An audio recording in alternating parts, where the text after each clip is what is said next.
অনেক সময় কি হয়, আমরা পজিটিভ ভাইবস আনার চক্করে আমরা এটা ভুলে যাই যে আমরা নেগেটিভ ভাইবসকে কি করে আমাদের লাইফ স্টাইল থেকে দূর করব।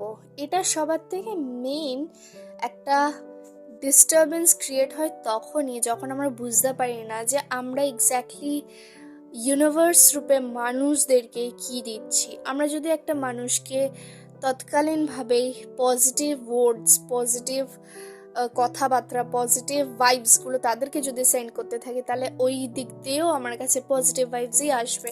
যদি কোনো কারণে তোমাদের এইটা মনে হয় যে আমি তো আমার বেস্টটাই দিচ্ছি, আমি আমার বেস্টটাই করছি, তাহলে আমি কেন পজিটিভ ভাইবসটা পাচ্ছি না, উল্টে কেন নেগেটিভিটিটাই পাচ্ছি মোস্ট অফ দ্য পিপলের থেকে, তখন তুমি এই জিনিসটা মাথায় রাখবে যে কখনো কখনো তুমি হয়তো সেই নেগেটিভ ভাইবটা কারোর না কারোর কাছে সেন্ড করেছিলে।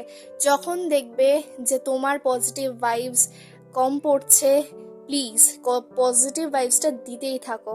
পজিটিভ ভাইবস একটা সময় দিতে দিতে সেই নেগেটিভ ভাইবসের পার্সনও পজিটিভ ভাইবস অ্যাট্রাক্ট করতে শুরু করে দেবে, আর এক্স্যাক্টলি ওই সেম মিররিংটাই হবে তোমার কাছে। So God bless you guys, এটা বোঝো যে তুমি যেইটা দেবে সেটাই পাবে। So welcome to 5DU।